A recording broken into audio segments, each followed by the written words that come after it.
Hello, hello, hello. Welcome to my next live stream.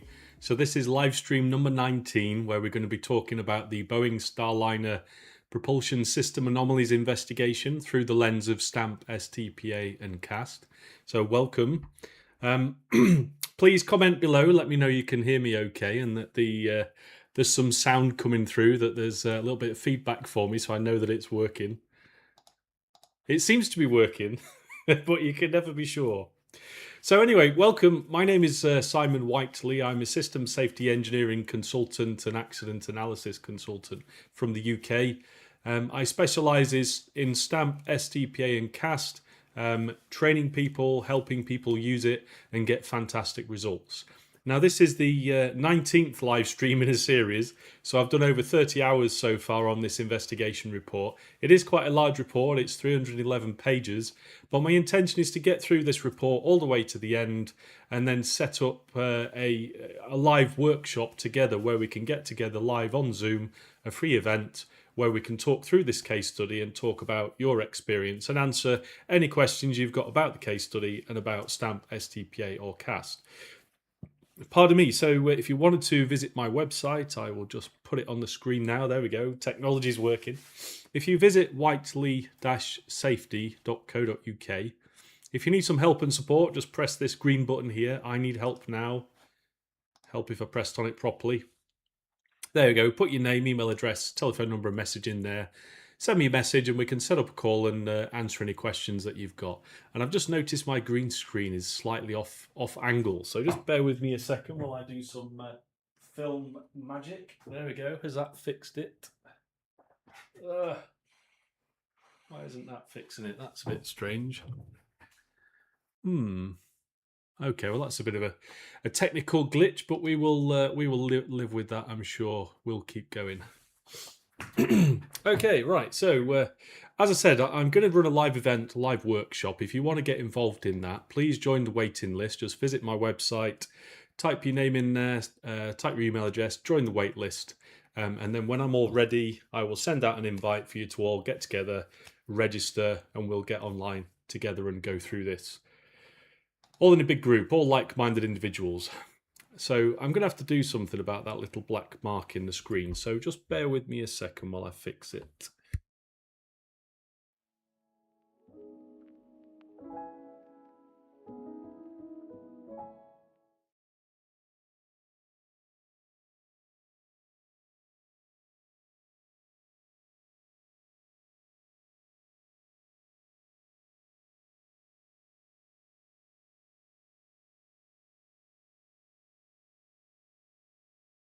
I've figured it out.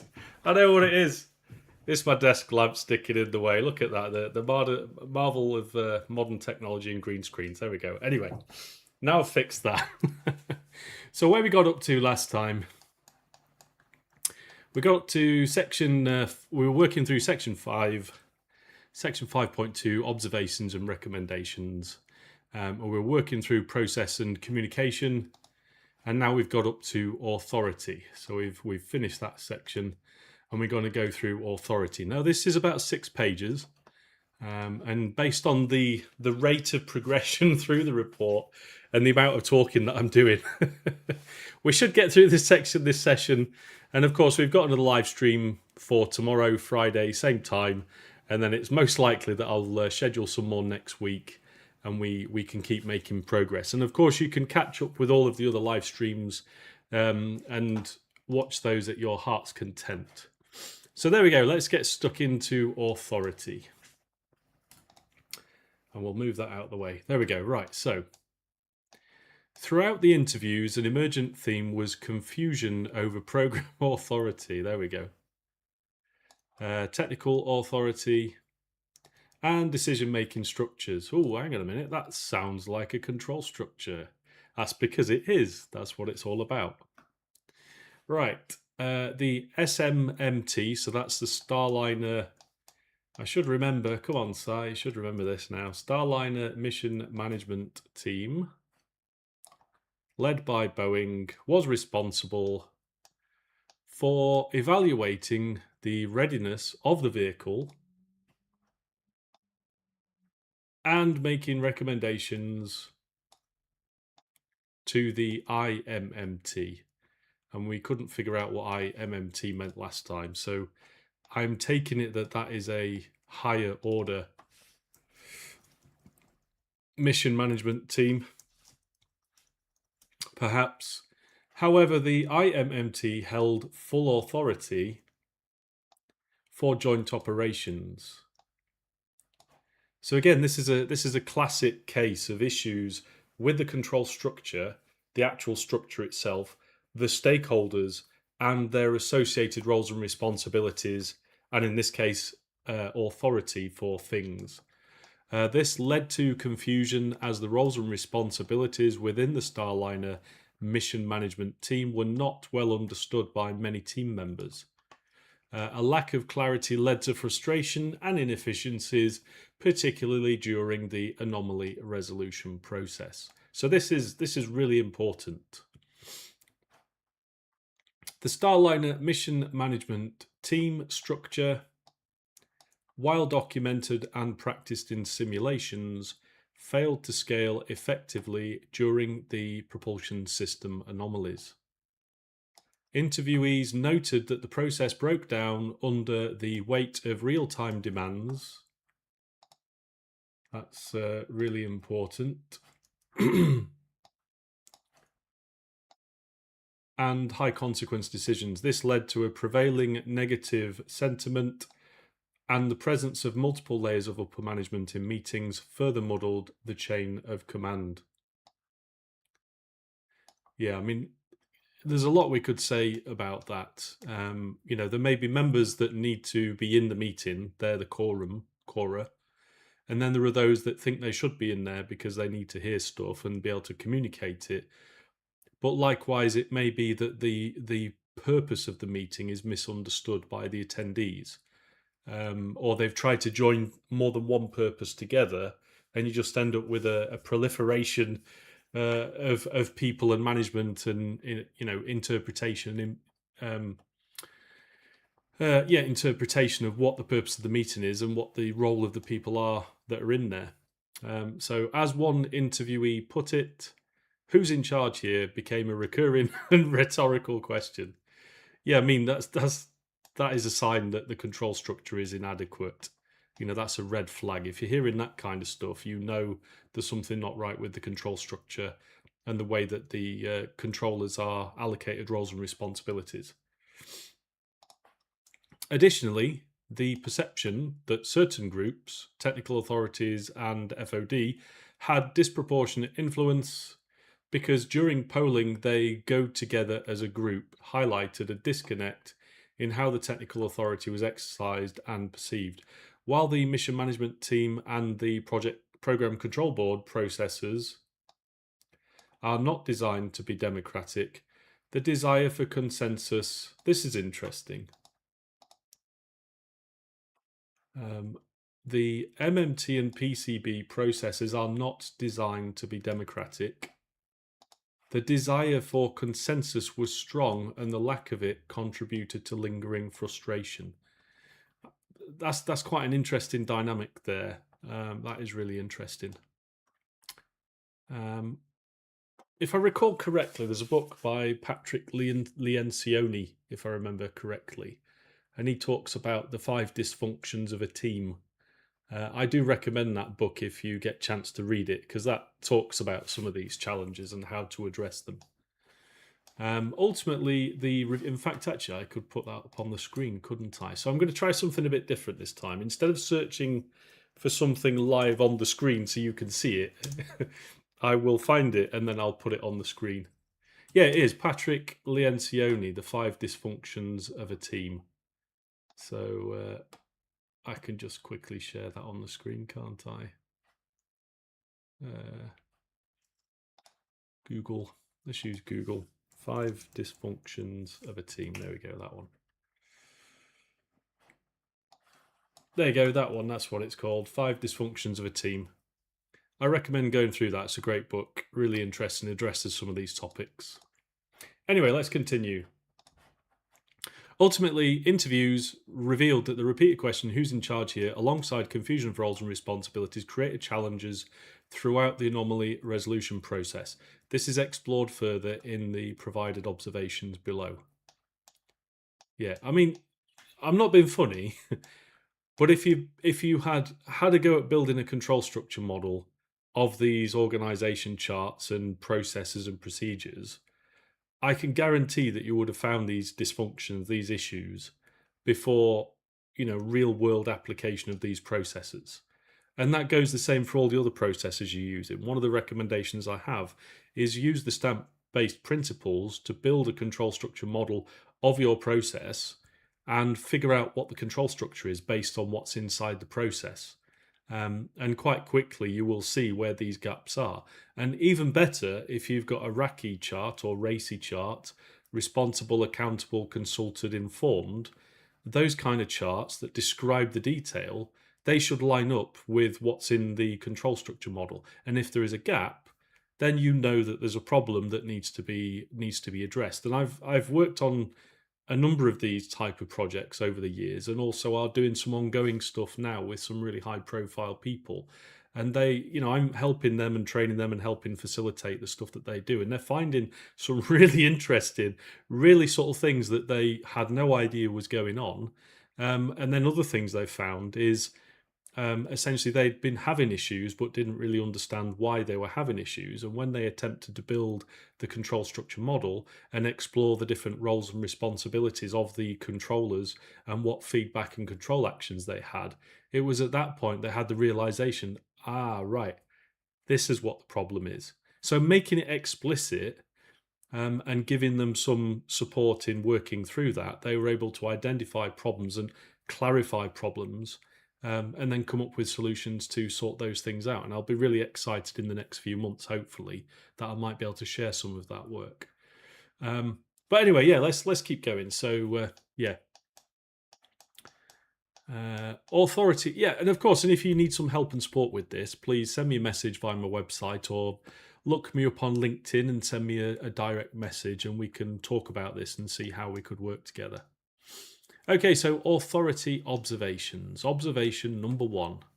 The implementation of programmatic decision-making authority resulted in confusion during the crew flight test mission. The confusion stemmed from conflicting guidance, documentation, inconsistent practices, and unanticipated gaps in how operational scenarios applied the guidance. Again, you could solve this using STAMP. It would help tremendously. During this investigation, the PIT, this is the investigation team, reviewed the mission management documentation from CCP, ISSP, Boeing, and for greater context and contrast, documentation from SpaceX. This review concluded an examination of program level governing documents, provider required deliverables, and Starliner and joint ISS flight rules. These materials revealed multiple instances where the interpretation of the decisional authority during the CFT mission appeared confusing or conflicting, both from a crew flight test and overall mission authority perspective. I'm not surprised. Throughout the interview process, multiple individuals expressed their frustration with determining when and who to bring their concerns to, so their concerns would be properly represented and addressed by NASA. There was also confusion as to who in the NASA authority structure was ultimately going to make decisions on the vehicle's viability to return the crew. So if we just grab our little jigsaw piece and have a quick look. So what this is describing is throughout the interview process, multiple individuals expressed their frustration with determining when and who to bring their concerns to. So this is what they are describing is this bit. Who or what do we provide? Who or what do we provide feedback to? And what was the other bit? So their concerns could properly be represented and addressed by NASA. There was also confusion as to who in the NASA authority structure was ultimately going to make decisions. So that's this part we're talking about here. And of course, who is it? They were not sure. They were not clear. There we go. Okay, so we've talked about that. As previously noted, during the design and certification of commercially provided spacecraft under CCP, NASA delegated operational responsibilities to its commercial providers.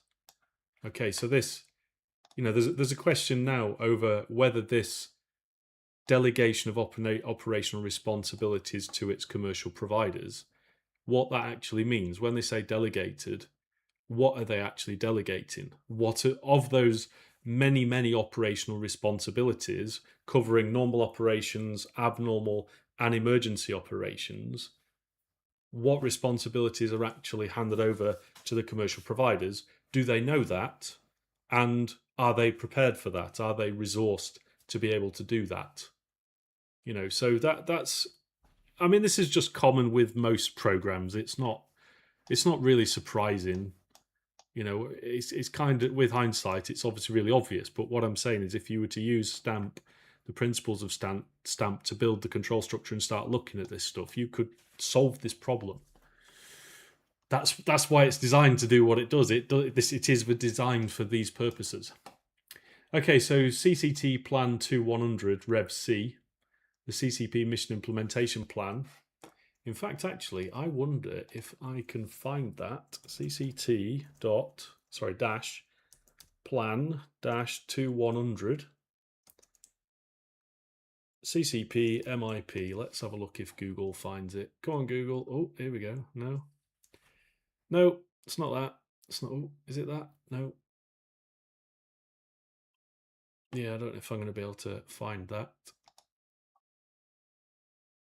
Oh, hang on. I've got Rev B3 instead of Rev C. Maybe let's have a look. Rev C. Let's see if that works. Rev C. Report of the Apollo 204 board. Yeah, it's not that. No, I can't find it. I thought I'd find it easy, but it's probably restricted. Anyway, the CCP Mission Implementation Plan explicitly states the commercial providers are responsible for conducting their own respective MMT meetings, Mission Management Team meetings. The Starliner MMT, chaired by Boeing, that's important to know, and the Dragon MMT, chaired by SpaceX. These commercial provider MMTs are the CCP's decision-making bodies responsible for, here we go, look, responsible for programmatic safety and risk-based decisions associated with launch countdown and major in-flight activities. So whilst that's quite general. I'd like it to be more specific or refer to where it is specifically written down. But to me, that gives the impression that the commercial providers, they are, they're chaired by Boeing, or in the context of Dragon, SpaceX, they are the commercial provider MMTs, and they are the decision-making bodies. So it's not NASA, in this context, it is those commercial providers. So if you were thinking about the control structure model, that commercial provider, they are the chair of the MMT, so they are at the sort of tip of the spear, if you like. Appendix E of the MIP reinforces this by stating the commercial providers are responsible for the identification and resolution of any in-flight anomaly. So let's just... So they're responsible for the identification and resolution of any in-flight anomaly. So this clearly says that they have that responsibility. However, it is inside an appendix of a plan. So if we were thinking about, let's get our little jigsaw piece, everybody. Let's get our little jigsaw piece. Oh, hang on. Let me get a fresh one. Let's get a fresh one. There we go. Let's put it over here. So if we think about, we have this thing called, hang on, let me get a box so I can do it properly so it's not so messy. There we go. So we've got this thing called a CCT-plan-2100 Rev C, and it's called the CCP Mission Implementation Plan. This is a little bugbear of mine, so please bear with me a second. Right, so we've got this plan, and this plan has presumably come from a stakeholder, NASA. They've essentially provided this plan and got it agreed, and they've got the authority to do this. So they've written this, created this.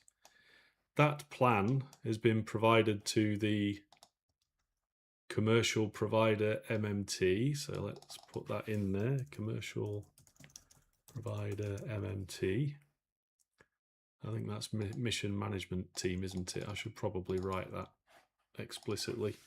Mission management team, MMT.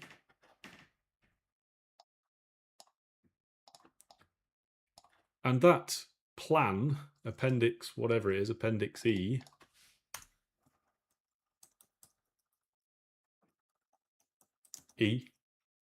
includes details about responsibilities. Now, first off, is the commercial provider, when they receive this plan, are they actually interpreting this plan as a control action? NASA is telling you in this plan, in this document, thou shalt do X, Y, Z, you're responsible. So this is a handover of responsibility. And what about the feedback? Is there a response from the commercial provider saying, thanks NASA, we've got your implementation plan. This is what we've done with it. Is that okay or not? Because it may be that they, for whatever reason, can't comply with all of that. Maybe they don't think that they should. Maybe they don't think that they've got the responsibilities to do that. Maybe there are some conflicts from elsewhere in the control structure. Maybe their insurer won't allow them to do that. I don't know. I'm picking at ideas here, but the point I'm trying to make is when you start to think about things through the lens of a control loop or a structure, you start to see how deficient some of these control actions and feedback actually are, and how responsibilities are not properly allocated across the control structure. And when I say not properly allocated, I mean, oh, I've just sent you a plan attached to an email. Please, can you do what it says in Appendix E? First off, who is reading this thing? Is it project manager to project manager? Or is it the operations manager? Is it the safety manager? Who's getting this document? Have they got enough time to read a huge plan? I mean, it's got an Appendix E. It's got 5 appendices that we know of logically, but how big is this document? And it's an implementation plan. surely it should be a requirements document or an agreement or some kind of formalized document. So there's a question there over the structure and roles and responsibilities, but there's a bigger question over how these responsibilities are defined, allocated, and confirmed as being in place, and also functional, that these responsibilities are actually being carried out. So there's quite a lot of work, a lot of things to think about here. I might sound a little bit pedantic about what's just happened. My screen has disappeared. What's going on? Just bear with me a second. I've got a bit of a technical glitch. What is going on? Why has that stopped working? Anyway, what I'm going to do is I'm going to restart my... There we go. That should work. Is that working? Yes, it's working again. Fantastic. Whew.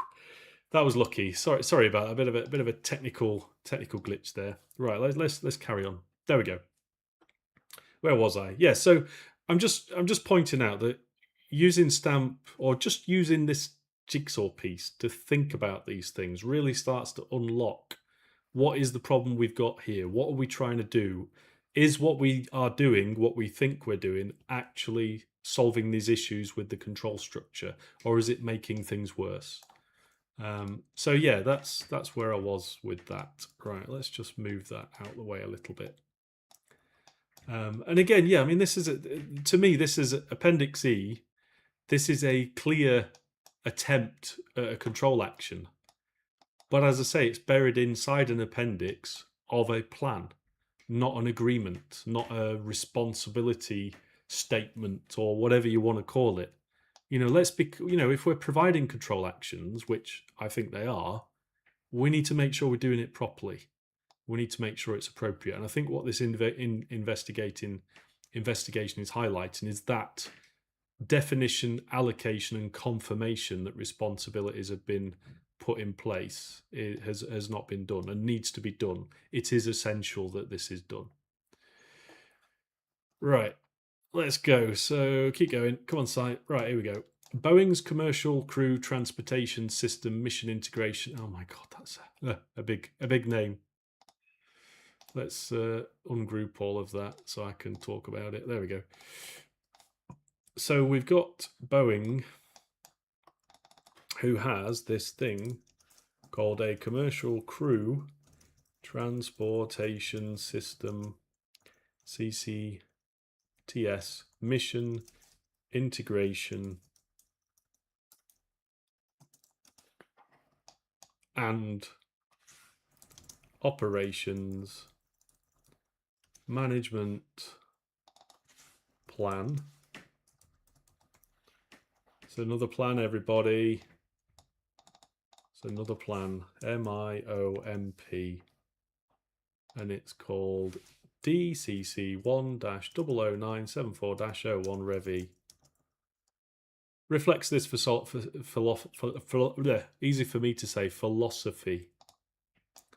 Okay, fantastic. So on the crew commercial provider mission management, they've written another plan, and it contains that control action. It's intended to be a control action, but it's not. I don't think it's as firm as perhaps it should be. It seems to be quite firm, but not necessarily as strong as it needs to be, if you understand what I'm saying. So this, where is it? This plan reflects this philosophy. So it's a philosophy. It's a philosophy, everybody. No, it should be a control action. It should be, this is what you're going to do. And I want feedback to confirm it's being done and it's effective. And if it's not, we need to do something about it. So again, there. So the CCTS MIOMP designates the Starliner mission management team as an adjunct to the CCST Program Control Board, chaired by the Starliner mission director. Okay, so we've oh gosh, here we go. So this is where it gets a bit complicated. So we've got a Starliner Mission Management Team, a SMT, and we've got a what is it? A CCTS Program Control Board, PCB. Should be programmed with a ME, but anyway. A Starliner Mission Director. Starliner Mission Director, SMD. There we go. So these are candidate controllers for inclusion in our control structure model, everybody. Just make those a bit smaller. Right, so the SMD holds the responsibility and authority for near real-time decisions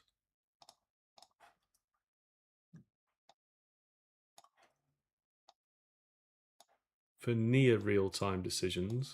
the flight control team,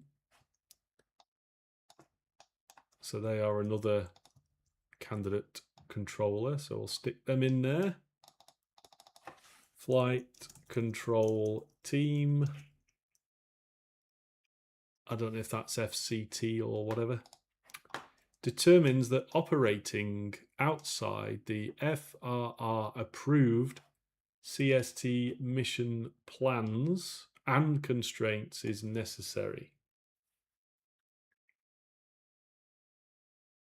So the SMD has the responsibility and authority for near real-time decisions, but this only happens when the flight control team determines that operating outside the approved mission plans and constraints is necessary. That's interesting. That sounds like a bit of a chicken and the egg situation between roles and responsibilities and when they are active or not, and the potential for people to work outside their authority and responsibility. These constraints are defined by certification limits and operational documentation, including the launch commit criteria, flight rules, and procedures. Yeah, so I would recommend that all of those documents are reviewed like I've been doing on this live stream and figuring out what the control structure looks like, what the interactions are, control actions, feedback, decisions, and beliefs. I'm certain you'll find holes in it, and then you can fill them in, fix them. Alongside the MyOMP, Boeing CCTS Mission Anomaly Resolution Plan. So this is Boeing Crew Commercial Transportation System, CCTS Mission Anomaly Resolution Plan. DCC 101314-01 Rev D.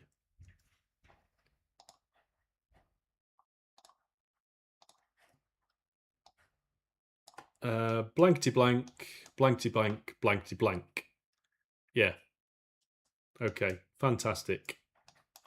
Blankety blank, blankety blank, blankety blank. Some more. Similarly, the CCPMIP affirms that only the NOM, so this is the NASA where is it? NASA Operations Manager. Let's put this over here, excuse me.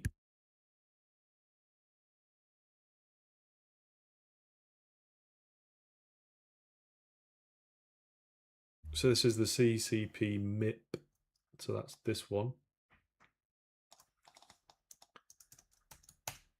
There we go. So the CCP affirms that only the NOM has the authority to accept additional risk to the crew or mission.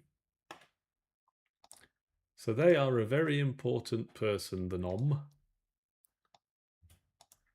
The NOM is also the sole NASA voting member of the SMMT, which is the Starliner mission. Hang on a minute.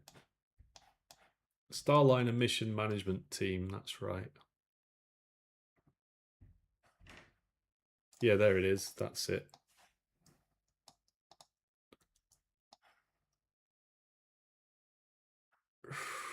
And the DMMT, can't remember. Oh, that must be the Dragon MMT, isn't it? Is that right? Am I remembering properly? Yeah, SpaceX is their Dragon MMT. Yeah, okay, so that's what it means. Okay, fine. Dragon. So it seems then that there is a common management system for both of those missions, both of those spacecraft. So if the mission management team arrangement was dysfunctional for Starliner, and that same mission management team is being used for Dragon, then it sounds like that may also be similarly deficient or dysfunctional. It may not be now, but under abnormal emergency conditions, it might fall apart. So I would strongly suggest that the things I've been saying in this live stream series for Starliner also be applied for Dragon as well, and perhaps for others that I'm not aware of that are not mentioned here. Okay, because if it's the same control structure, it'll have the same issues, and it'll need the same issues plug-in. Okay, here we go. So, and is responsible for integrating inputs from other CCP program elements, including the chief engineer, the chief safety officer, the chief medical officer, flight ops director, and when applicable, the ISS program through the CCP MMT. So there is a CCP MMT as well.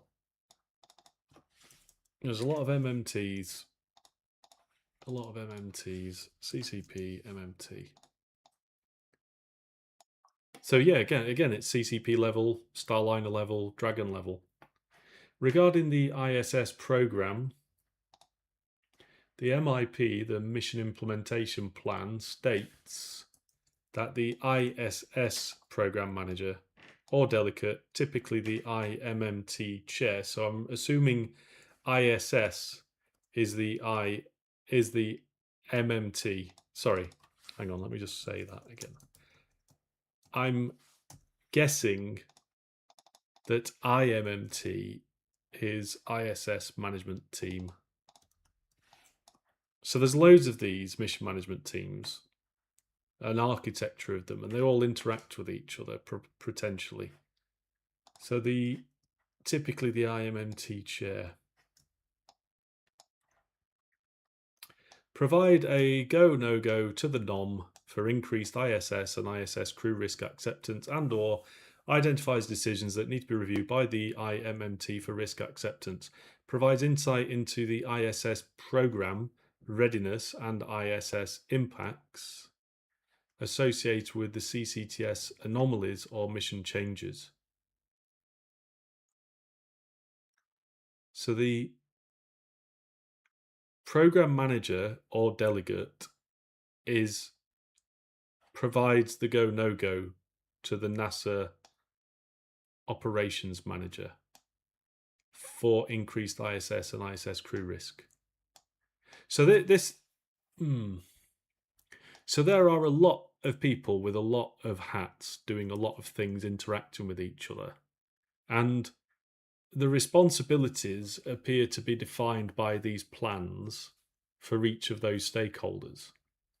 So I would be curious to understand who writes these plans, who makes sure these plans are adequate and that they match the actual control structure and the responsibilities allocated to the stakeholders and controllers involved. I mean, that's a project in its own right. As I've said before, there's quite a lot there, but it's fundamental. You know, we're talking about the design of the management of these. Where is it? We're talking about the design of mission management for all of these elements and how those different mission managements interact and share information and make decisions. Okay. In the event of a potential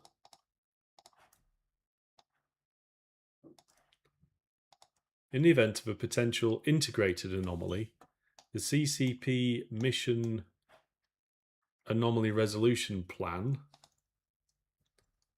So let's just make a note of that. Is it CCT or ECCP? CCTS, DCC. Ah, I'm getting confused. Which one is this one? CCT plan 2100.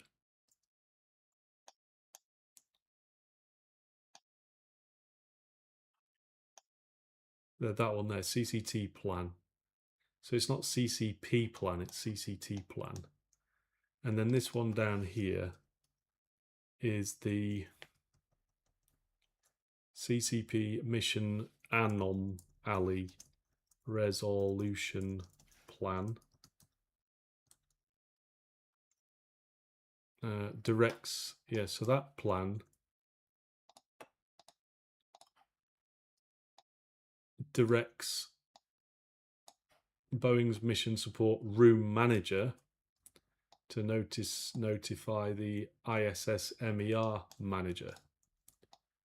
So let's just look at that. So we've got Boeing mission support room MSR manager, and then we've got stop it, there we go, the ISS MER manager. Don't know what that is. Let's have a look. So in the event of a potential integrated anomaly, the CCP Mission Anomaly Resolution Plan directs Boeing's Mission Support Room Manager to notify the ISS MER Manager, who then determines whether to convene an anomaly team. And I'm assuming integrated anomaly means an anomaly that affects one spacecraft and the ISS, or vice versa. I'm assuming, I'm interpreting. All right. Who then, yeah, anyway. However, the CCP Mission Management Team Charter, so this is the CCT-P. God, these document numbers are ridiculous. They're not the worst I've ever seen, by the way, but these are... The design of these labels and the config control system of them should make it easy for people to remember them and refer to them instead of just, you know, prompt finger trouble. Anyway, I'm moaning. Sorry. Right, so the CCP Mission Management Team Charter. So here we go. We've got a document called a charter. So like, you know, let's think about the loop again. Is this document providing control actions to a team and allocating roles and responsibilities and telling them what decisions they need to make and what information they need, and then making sure that that is properly resourced? However, the charter and its associated flight rules further complicate the picture. Well, of course it does. The charter delegates that the CCP MMT, flipping heck, the CCP Mission Management Team is the approval authority of technical program decisions during real-time operations. Right, so this is during real-time mission operations for changes to be established, mission risk posture, certification limits, rules, procedure, and flight plans certified by CCP and authorized by NASA at the AFRR Flight Readiness Review. So the CCP MMT is the approval authority of technical program decisions. So they're the approval authority. So they decide whether those decisions are appropriate during real-time mission operations. Whereas this is not the same when we're talking about, where is it?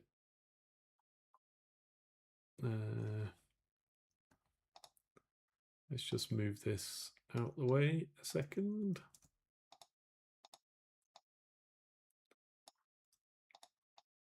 I'll just move that down a bit, I think.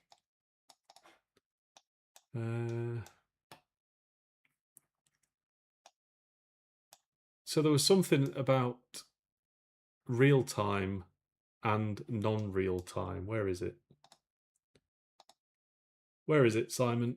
It's disappeared. I'm going. There it is. It's exactly there, right in front of my eyes. I knew it was there. So this is about the Starliner mission director is responsible for is responsibility and authority for near real-time decisions, and it mentions the flight control team. But then we've got this CCP MMT, which is the approval authority during real-time operations. So the control structure, there's kind of two operational control structures. One is for the real-time mission operations and one is for the near real-time mission operations, and they should interact with each other.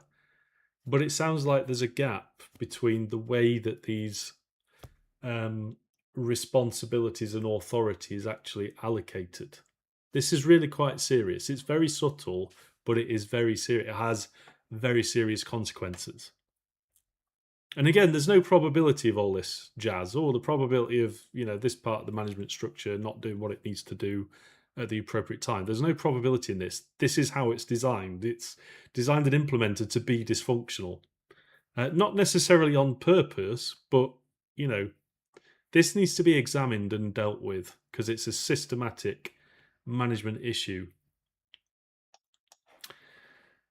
Okay, right, get back off your horse. So for changes to established mission risk posture, certification limits, rules, procedures and flight plans certified by CCP and authorised by NASA at the A Flight Readiness Review. I can't remember what A stands for.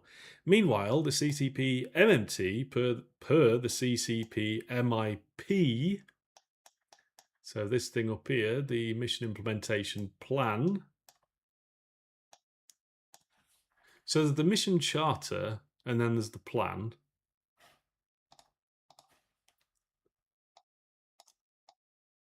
Is chaired by the NOM and includes the NASA Recovery Director. Oh gosh, here we go. I should maybe send an invoice to NASA for all this work I'm doing, because I'm basically doing the work. I just need help from the SMEs who know the specifics that are behind the report.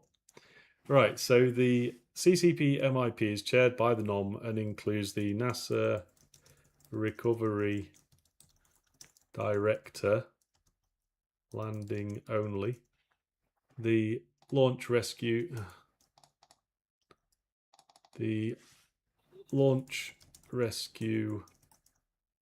director, flight operations director. Is that the FIDO, is it? I don't know. The chief medical officer, CMO.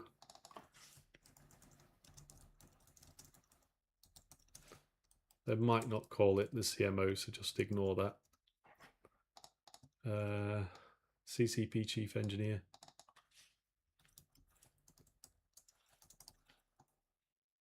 The safety officer, I think I remember correctly, isn't it?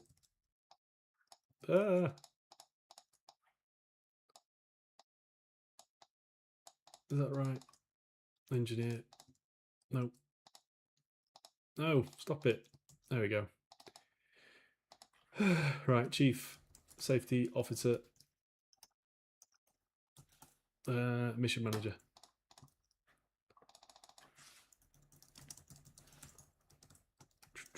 There we go. Furthermore, the CCP, right. Furthermore, the CCP MIP states CCB conducts an MMT responsible for providing NASA CCP go no-go decisions during the ISS and commercial provider MMT polls for all phases of flight.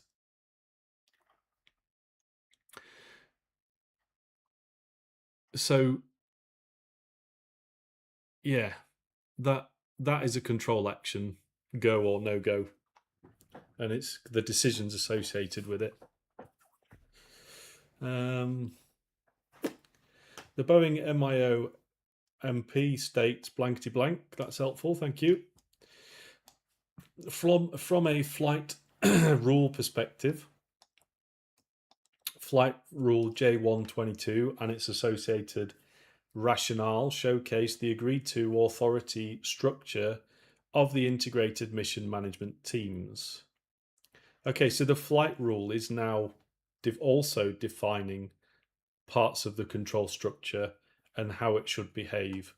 So there's a mixture then. So I should maybe write that on there. What is it? Flight rule J1-22 mission management team authority. CST, whatever that means. Okay, so that's involved there as well. And we also said that the team charter was involved with that as well. What else did we say?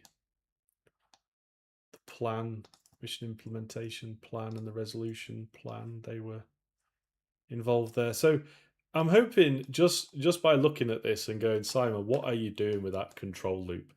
All I'm doing is highlighting that all of these documents, all of them, contain some form of requirement, roles, responsibilities, structures, structural definitions. And they are intended as control actions, influences on the behavior and structure of the management teams below. So the question is, who or what writes these?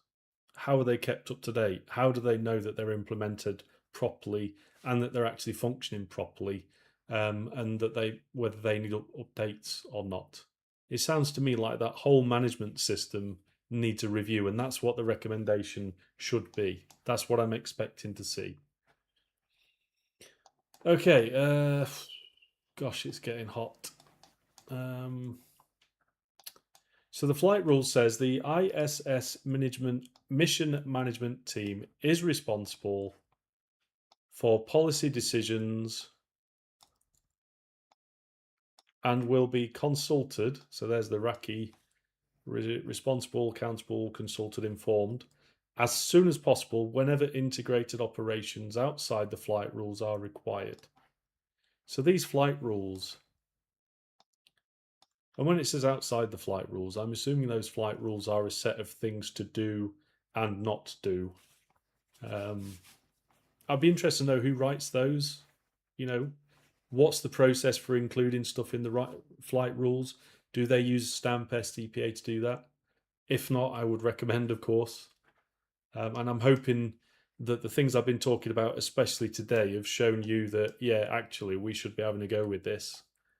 Reference rule B14, ISS Management Team Authority. Okay, there we go. So let's keep going. So the Starliner Mission Management Team is responsible. So this is the SMT. This is the ISS MMT. Is responsible for CST 100 policy decisions.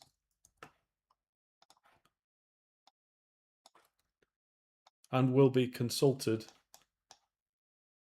as soon as possible whenever Starliner operations outside the flight rules are required. So this is integrated operations. And this is Starliner operations. I'm getting a sneaky suspicion, and it's probably just because I don't know. But I'm getting a feeling that the way the Starliner operations, Starliner mission management team, I'm getting a feeling, an impression, and I don't know if it's valid or not, that the way this management team interacted with the ISS mission management team, I just get a feeling that that wasn't quite coordinating very well in terms of preparing for the missions and then going ahead and doing the mission and then during the anomaly resolution process. I don't know, it just seems a little bit, because of course I'm not being funny, but if I was somebody, a senior, like the safety officer on the ASS mission management team, and the Starliner mission management team came over and said, "Hey, we want to go flying with some people on board. We want to consider whether we might need to rendezvous with ISS and use ISS as a safe haven." I'd be like, "Yeah, that's fine. Let's see your safety case for the Starliner, please. I want to do an independent review of it to satisfy ourselves that you've got your shit together, and we're not going to have any issues for our ISS, which is really important and high risk." Did they do that? Didn't they do that? I'd be interested to know. How did those two control structures interact? Or is the assertion that, well, of course we wouldn't launch anyone, unless we've done a safety case and it's accepted. Of course we wouldn't do that. Okay. I'm just look. I'm just a cynical safety engineer. I've got no hair. There's a reason I've got no hair. That's all I'm saying. I'm just very cynical, and the older I get, the more cynical I get. especially now I'm like Neo in the Matrix. Once you're equipped with the way to think about things through the lens of stamp, STPA, and cast, you become like Neo in the Matrix, and you can see the code, and you can see round corners, and you can fly. When you get really good at it, you'll be able to fly. Anyway, let's keep going. So the CST Starliner mission management team representative. Why is that different to this? Oh, that's the ISS one. That's the. But what? Why is it different? What does? Is it significant that this says Starliner mission management team, and this says CST Starliner? I know it sounds really pedantic. Is it because one of these was written 5 years before the other one, and it just was never updated? I don't know. My logical spidey sense is like, why is it different? Is there something there that's unsaid that should be said?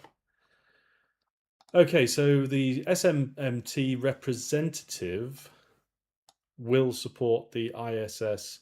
Oh, right, okay. So there's a representative. So it's a representative will support the ISS mission management team. So this is the interface between those two control structures. That's what this is talking about. When required, and provide all necessary CST 100 related inputs and recommendations to the IMMT.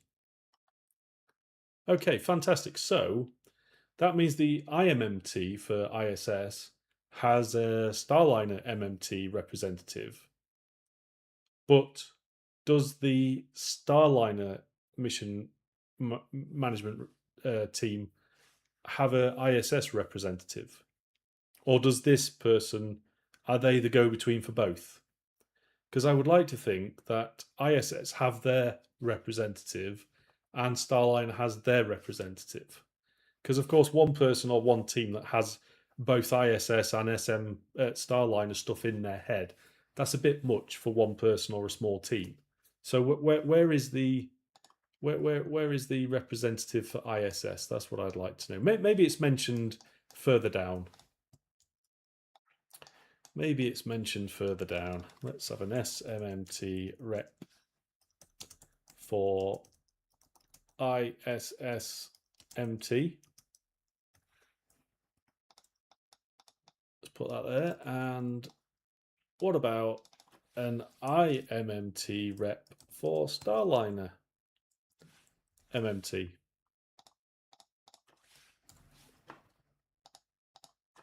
Question mark.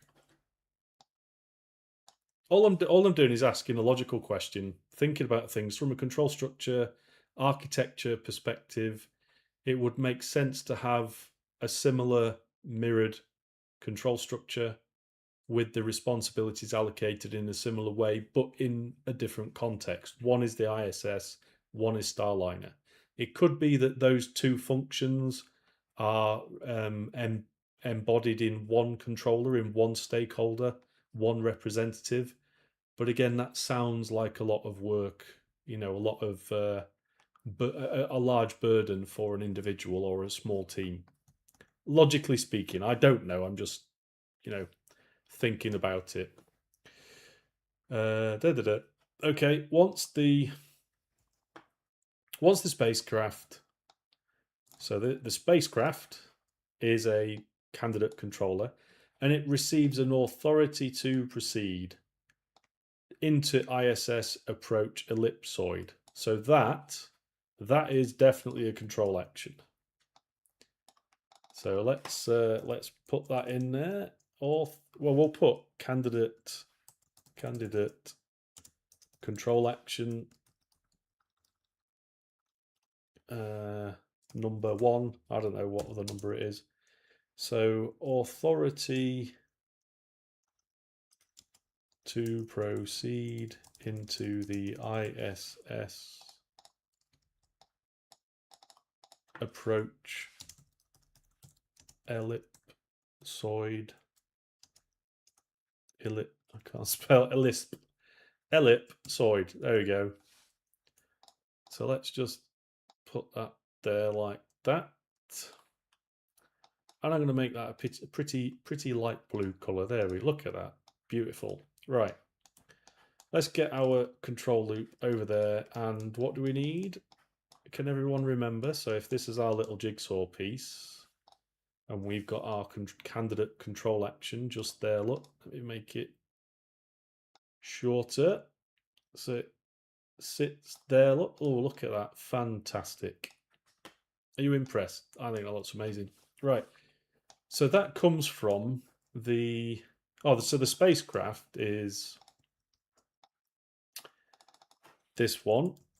Spacecraft, in this case, Starliner.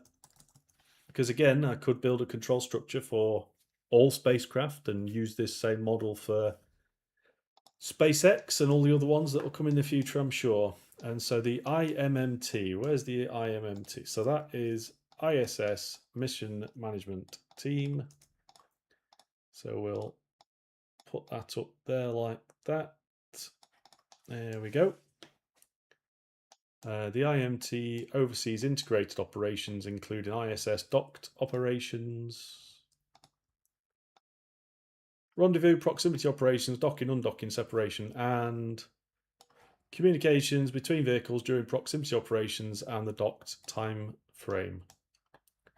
So the IMM team is essentially the key controller for the movement of the spacecraft when it's intended to integrate with the ISS. Interesting. That's what it sounds like. During this time frame, the IMMT is responsible for near real-time decisions, when the flight control team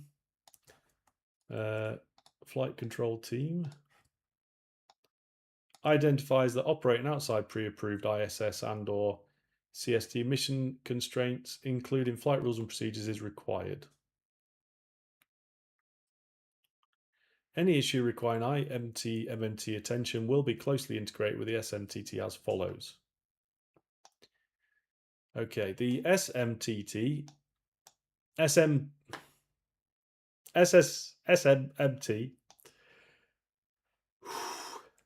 will conduct a critical events readiness review prior to the IMMT for dynamic events such as entering approach ellipsoid, port relocation and undocking to assess readiness for the event as time allows, everybody. Additional specialists may be called in to support these meetings. The SMT chair will provide the no-go response when polled at the IMMT. So there is a control action.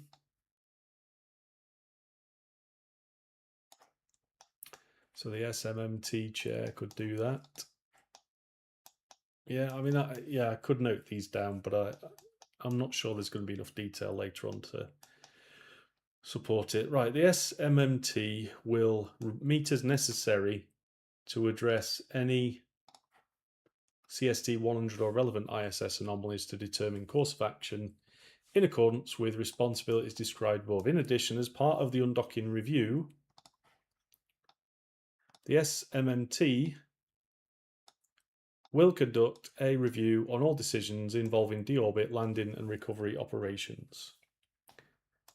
This is reinforced by the delegated real-time authority to the ISS flight director. Okay, so this is another candidate controller for inclusion in our control structure model.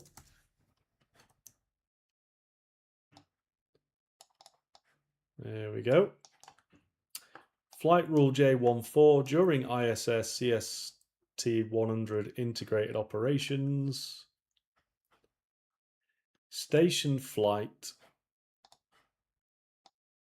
So that's who this must be then, station flight, I'm guessing. Comment below if I'm talking nonsense. So station flight has overall responsibility for the, oh, interesting. Very interesting. Has overall responsibility for ISS, CST 100 crew and vehicle safety. Station flight is ultimately responsible for all safety critical go, no-go calls. That is really interesting. So they are one of the key controllers in the control structure. They are fundamental. But what's interesting is this says they are responsible for all safety critical go, no-go calls. I'm going to ask a question. Maybe it's rhetorical. But surely during design, development and test before launch, if you have the ISS flight director station flight who later becomes ultimately responsible for all safety critical go, no-go calls and for ISS, Starliner crew and vehicle safety, don't you think that they might want to be involved in the decisions about whether the spacecraft is qualified and safe to go for a crew flight test or any flight test that gets anywhere near their ISS? And if they've not been involved in those conversations, those decisions, how can they be held ultimately responsible for all of that stuff? I don't think that's appropriate. But this is me as a layperson examining this, line by line, text by text. I don't know the context and detail. So, let me know what you think. Or, type in the chat, give me some abuse or give me some context. Set me straight. Or do you agree? You're like, Simon, that's a really good point. Because I know if I was the ISS flight director and I was aware that the spacecraft that's going to come and visit our ISS had not had qualification done of the propulsion system, I would be like, no, you're not coming anywhere near my space station and my astronauts. Stay away. Go and do the proper qualification, follow the process, and then you can come and visit us. But that's just me. And I don't know that person wasn't saying that. Maybe they were. Maybe they did say, you're not coming, and then they did anyway. I'm being facetious. I don't know. Excuse me. Right. So the MIP. What's the MIP again, everybody? The Mission Implementation Plan. Wouldn't it be really nice if this investigation report had a reference list and all of these weird name documents and reference numbers were in the reference list, and then the document itself just referred to the number of the document in the reference list so that we can more easily understand what this document is telling us. So it's just an idea for your future technical documents. Have a reference list, and on your first mention of the reference, include the full title, the reference number, and then a local reference list number. So then if you've got 500 references, and I've seen some really exotic documents with big reference lists, trust me, if you've got 500 references or whatever, just add a number for that document from your reference list and then just start to use that number through the remainder of the document because it makes everybody's life so much easier. Moan over. Right, while the MIP states, based on the phase of flight, the mission authority this is interesting. The mission authority transitions between the ISS MMT and the commercial provider MMT. There we go, fantastic. Yeah, it was kind of obvious that just by thinking about it through the lens of a control structure. But anyway, it says it, so great, it does. As defined in the joint flight rules. Oh, there's some joint flight rules, everybody. Right. So again, who or what controller is responsible for making sure the flight rules are written and that they are appropriate for the control structures involved and the mission phases and how these things, how the authority transitions. You know, what other, pardon me, joint plus other question mark flight rules. Pardon me. There we go. I'd like to know what they are. Nice reference list. Anyway, it similarly notes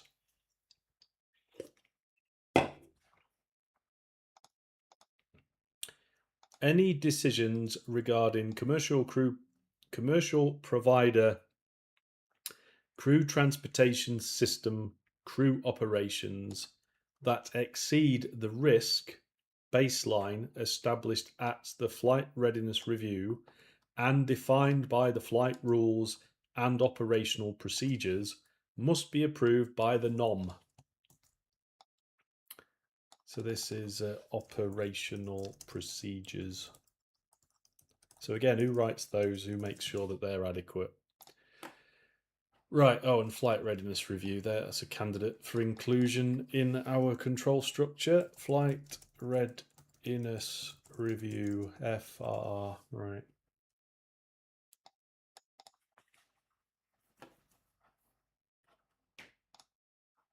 So this implies that one of the controllers in that structure is keeping a watch on things that exceed the risk baseline. So they must be aware of the risk baseline established at the flight readiness review and that it's defined by the flight rules and operational procedures. So an entity, a stakeholder, a candidate controller of some description should be monitoring that. I imagine there is one, but just bear with me. From a purely control structure perspective, somebody should be monitoring that. And then when the risk looks like it's going to exceed the baseline, then those decisions need to be approved by the NASA operations manager. Where is it? NASA operations manager. So, but this is what I don't understand. It says earlier on that the commercial provider is responsible for all of it. So why does this change need to be approved by the NASA operations manager if they're responsible for all of it?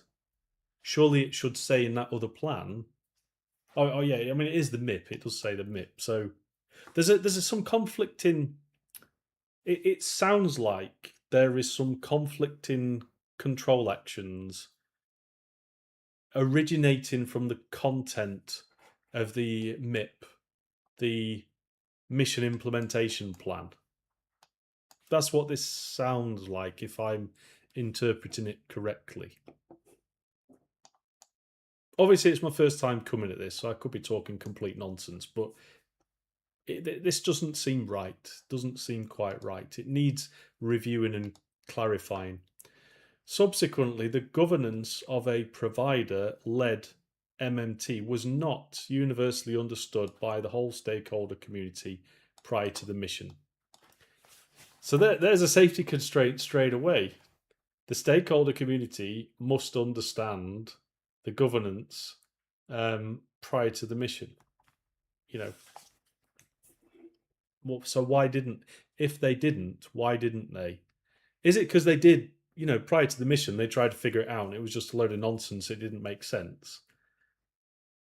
I'd like to think it's not that it seemed to make sense, or maybe because it's some text in a plan.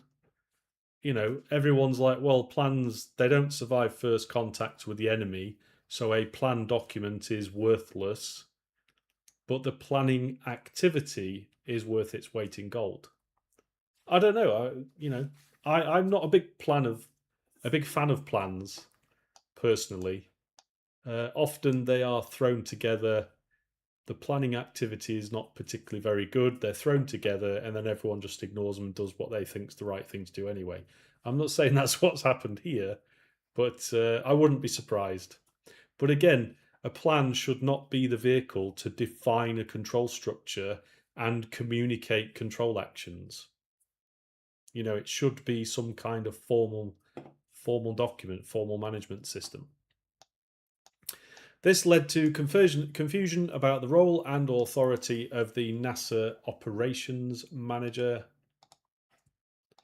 and the overall anomaly process. CCP NASA participants had many flight experiences with SpaceX cargo and crew missions, and though crew flight test is a CCP mission, the MMT structure for Boeing is somewhat different.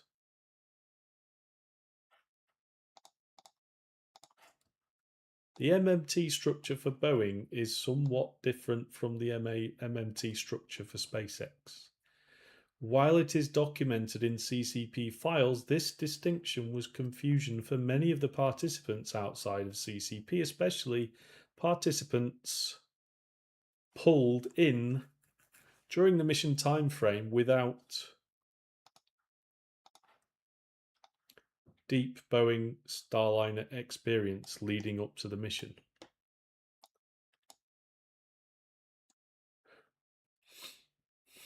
So earlier on I highlighted that logically they should be similar. That's what the plan is describing. So that they are different is interesting. Why are they different? Who designed the structure? You know, who checked the structure met the intent of these requirements? Why was it accepted like that? Interesting questions. That's what the investigation should go and find out. Ultimately, NASA leadership made a formal decision on whether to return the CFT vehicle crewed or uncrewed. So NASA made that. NASA leadership made the decision, even though it seems, according to that plan, if I go back over here, commercial providers are responsible. No, it's not that one. It's this bit here, there. Yeah, there. That's it. This bit. Let's use a different colour. Let's use a nice pink. Here we go. These bodies are responsible for programmatic, safety and risk-based decisions associated with launch countdown and major in-flight activities. So if they are responsible for it, and I'm playing devil's advocate here, if they are responsible for it, then why is NASA leadership making that formal decision?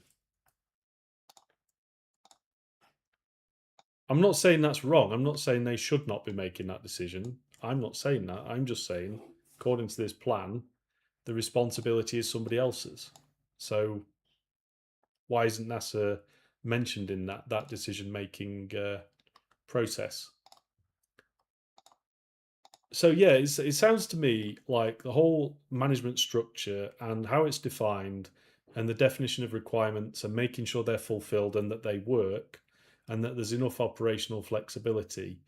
This is really deficient, and it really needs nailing down. And also it has implications for potentially for the other providers such as SpaceX.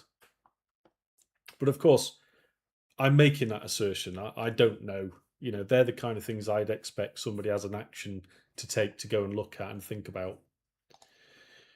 Right then, so decision widely regarded as appropriate, and that the decision was made at the NASA CCP PCB and went forward to a NASA governed and chaired agency flight test readiness review.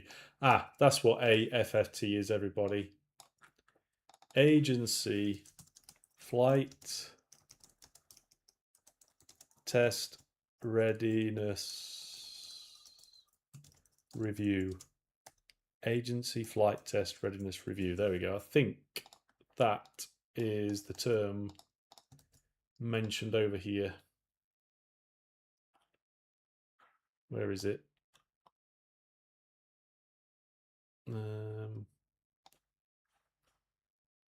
AFFT. Or is it here? Come on, it's mentioned somewhere. I remember seeing it. I must be going crazy. There it is. Oh, AFRR. So is it AFRR, Agency Flight Test Readiness Review? Is that what that is? Stick it in the comments if you know. Give me a hand. I'd really appreciate it. There we go. Right, let's go back over here. Right, so again, it says here, with hindsight, a decision widely regarded as appropriate. So NASA leadership made a decision on whether to return the craft crewed or not. Fantastic.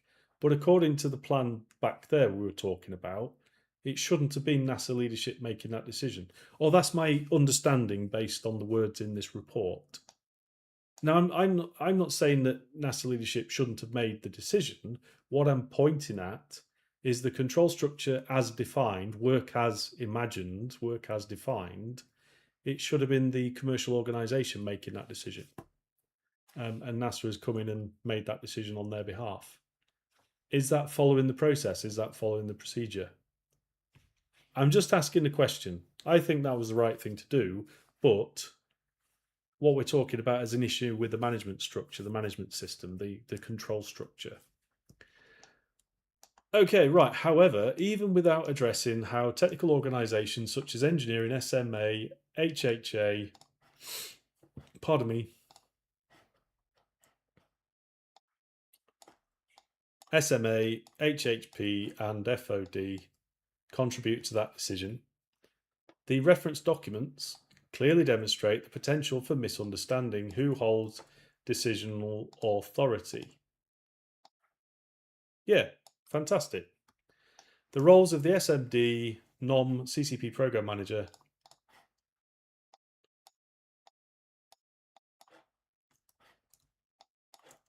via the PCB and IMMT each appear to carry definitive authority depending on the document reference. Yeah, there we go. This is it. This is fantastic. This overlap creates high potential for confusion or conflicting conclusions and is supported by the interview data. Right, fantastic. You don't need to have an investigation or an accident to know this. You can literally dig those documents out today in whatever organisation you work in, use the jigsaw piece that I've highlighted to you in all of these sessions, and build yourself a control structure and find these gaps, find these deficiencies, these overlaps, these gaps. Find out where authority, responsibility, accountability, consultation, information is not defined properly. Yes, it will be a pain in the arse and it will take time to do it, but it is literally just applying these methods and documenting that and uncovering these issues so you can then fill them in and correct them. And if you need help with doing that, please visit my website or send me a message on LinkedIn. If you need me to jump on a plane in the middle of the night, I'm prepared to do that. That's what this is all about. Okay, so there we go. So we've got a couple of 2.5 pages to go. It's 20 past 7 local time, so I think what I'm going to do is pull stumps just there because it is very hot, and we will pick this up again tomorrow.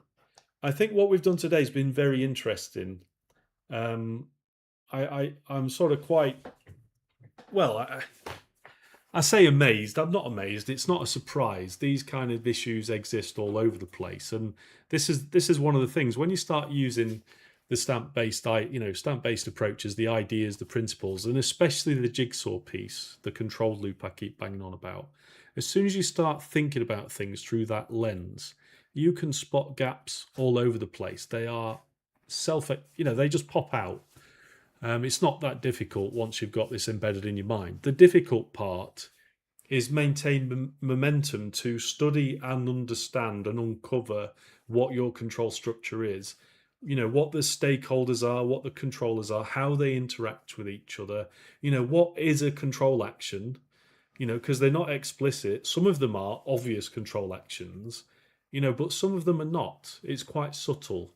And so you have to go through a bit of a process of discovery and experimentation to try and understand these and see how it fits in. And then, of course, make it explicit, because, you know, once you've identified a candidate control action, if it's not already explicit in the source document you're reviewing, you need to then make it explicit in some shape or form.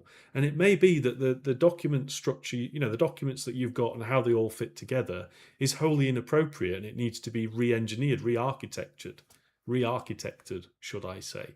But of course, you don't want to get carried away, you know, too soon. Just look at what things are, interpret and understand the best you can, get your stakeholders involved to confirm the understanding or not, because, you know, like somebody like me who's a lay person in this context, it may be that it makes sense to experienced people and it doesn't make sense to new people, and it's just because of awareness.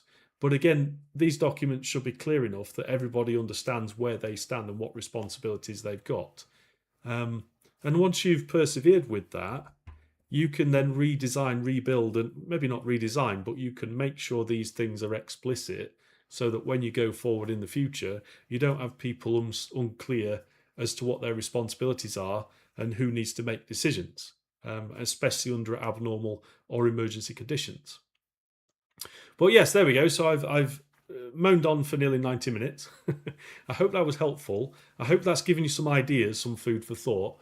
I must admit, out of all the live streams I've done so far, for me, this is where the real value of STAMP comes in. I mean, yes, it's fantastic for the technical design of your technical systems, but if you imagine that, you know, there's one spacecraft and one spacecraft design, some of the things we've been talking about today from a management and leadership perspective, they affect not just this spacecraft and the operation of this spacecraft, but also the ISS, also other providers, other organizations. So the potential to, you know, find safety issues that have very serious consequences all over the place, you know, is very ripe, but also to find mitigations and fixes for those systematic organizational level issues that affect many, many operations, many, many designs.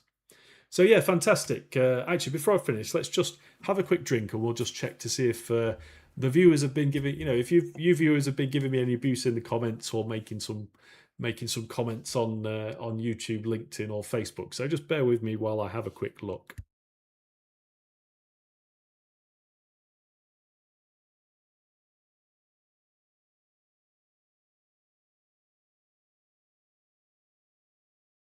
No, it looks like I'm doing such a fantastic job. Nobody's asked any questions.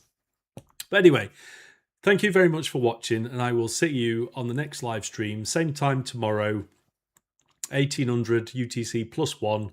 Make sure to bring your friends, bring your family, bring some refreshments, and we'll have a great time on a Friday night. Thanks very much for watching. See you soon. Bye-bye.